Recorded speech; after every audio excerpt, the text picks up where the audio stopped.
Morning, everybody. Today I'm not at my house, so I cannot show anything other than my desktop wallpaper. Yeah, because people's houses should not intrude on their privacy.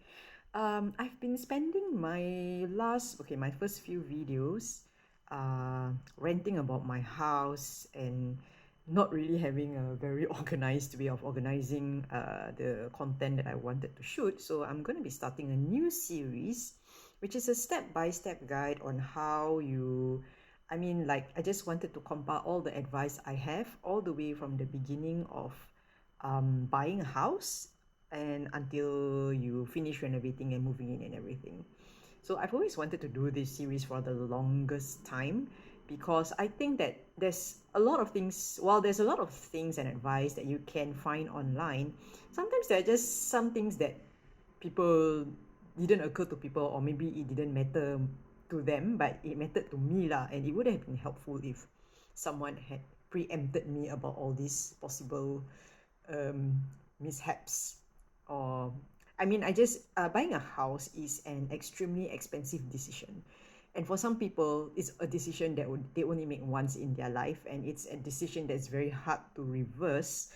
So I'm gonna start this series, so I'm gonna organize it in a few seasons. So the first season is gonna be all about buying a house. Okay. So, buying a house, the first thing that you're going to do this episode is going to be about deciding whether you want to buy a BTO or a resale. Well, I'm single, so buying a BTO or resale is a bit different for me, because I only have a few choices lah, and I know that things have changed significantly. So this episode really isn't about how to do it. That one, I think you just go to HDB website and many other blogs, like I think SingSaver or don't know what lah. I'm sure they will have explained step by step, or Property Guru. I'm sure they would have explained step by step whether how to do the actual process. Things like getting your HFE letter. Last time for us is HLE, loan eligibility. Now is FE. I don't know what the F is. Financial eligibility, is it? Yeah. So all those things I'm not going to cover. Definitely you should, however, get that done first so that you know what you can afford. So what you can afford, that one, I think the topic is overdone. I mean, it has been discussed so many times, and it's really up to you lah. Some people decide to spend a lot more on their house. Some people will say, oh, only limit it to 30%, but sometimes you just got to be more flexible about it, especially if you are planning to just do this thing once. Maybe you want to pour in more money into the house for now, and maybe some people are starting families and they have less money to pour into the house. So I'm not going to comment on finances lah, because finances, I think you can find a wealth of information. I am going to go into other aspects that I've not heard anyone touch about. So between BTO and resale, whether you are a single person or a husband, wife, or whatever it is, right? I think the most common denominator will be like, the most people will decide based on their budget lah. So obviously, if you cannot afford a resale, then resale is out of the question, right? Then you just get BTO, and then BTO is like, the risks associated with BTO lah. But if you are in a financial position where you can actually decide between both, and time is not a factor lah, that means you really don't know should you get a BTO or resale. I think this one is like more for singles, because for singles, getting a resale, actually usually most families, they will not want it because it's very expensive, and usually they will stay with their parents first lah, because they also need the familial support. So especially those living with parents got EA and all that, right? They are not in a rush to move out. They are unlikely to buy a resale lah, because the resale is a huge cost, and they have to think about the child and everything, especially if they have a baby on the way. So sometimes, usually for these people, BTO is normally their sort of only option lah. I'm not going to go for that. I'm talking about people who actually have the freedom to decide between BTO and resale. So obviously for BTO and resale, the biggest difference will be about the cost lah, right? So that's one, and then the waiting time. So these two factors are the main factors. But if let's say you don't mind and you can afford a resale, but you just don't know whether you should. So some people like to say, oh, BTO is like, it's a super, how to say, can make money because you bought it at such a ridiculously low price. So when you sell it after the 5 years MOP, you can definitely make money. That's a valid point. But I think there are a lot of things about BTO that people have not realized or may not have considered. So I'm going to go about, okay, I'm not being a proponent for BTO, okay? I'm not like promoting resale over BTO or whatever, but I'm just saying that these are some of the pros and cons of each option that some people may not have considered lah. So for me, the one of the main reasons why I would choose a resale over a BTO is that you can actually, resale is more of like what you see is what you get. So I think with a BTO, it is like very much you are up to the mercy of like whoever's building the project. If you've got a good architect or an engineer and then they build the house in a very logical and a way that makes sense, then okay lah, good for you lah. But if you get the really dumb architect with no brain lah, like you can see all those videos by Reno Scout that is like criticizing, oh, the slope not planned properly, the pipe not planned properly, the air conducting no enough space, then all these things you cannot change ma. So if you don't want to take that risk, then obviously a resale would be the better choice for you.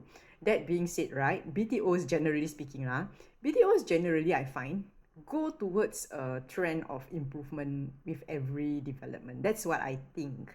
Because personally, if I had the choice, I would get a BTO. But because I'm a single, a 2-room flexi BTO is a bit tough for me.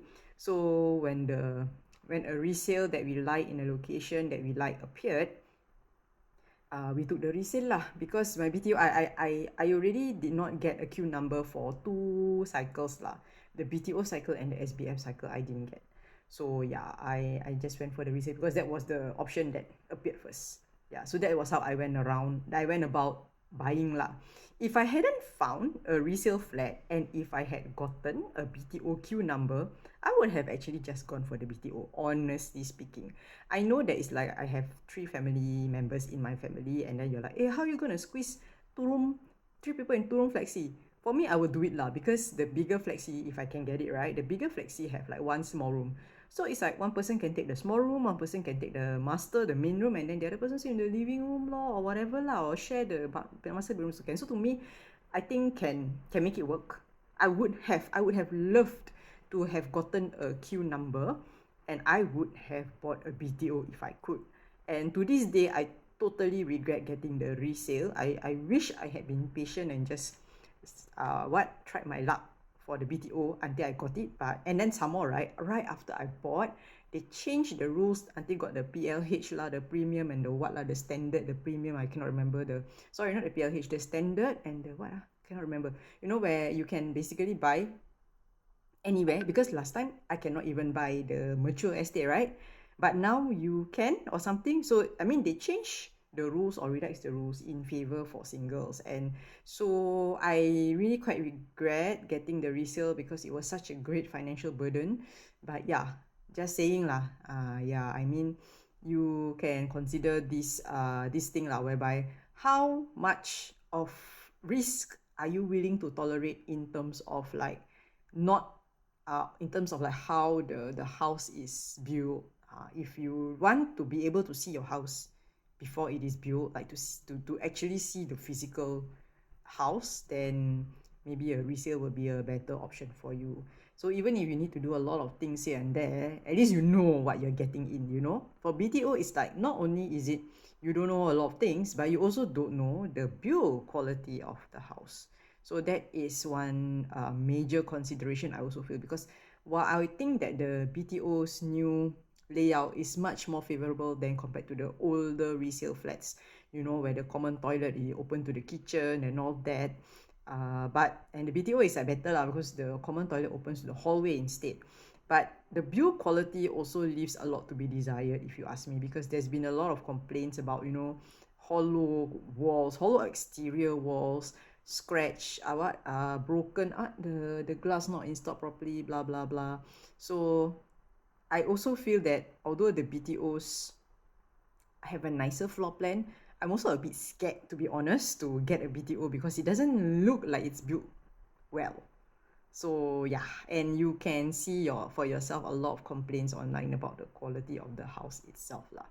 Okay, on that note also, and this is a huge consideration for me. Okay, so I'm not the waiting time and the cost aside, because that one pretty much will decide which, I mean, if those things are factors for you, will pretty much skew you into one direction. But the other thing that I also want to say is about windows.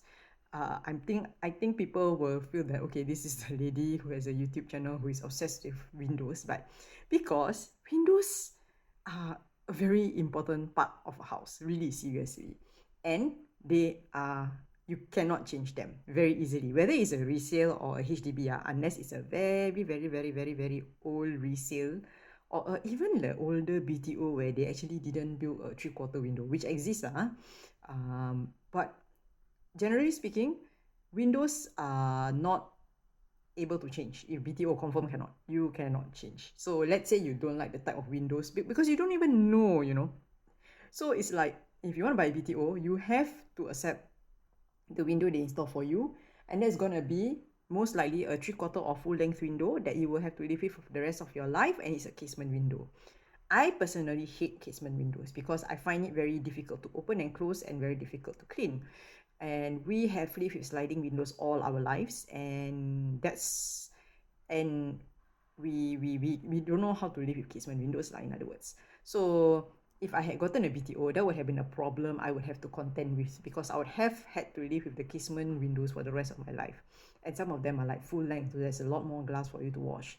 And then the worst part, right, is that I noticed a trend for some age of BTO whereby they have this top hung window, like three or four of them on one side. I don't know what's the purpose of this.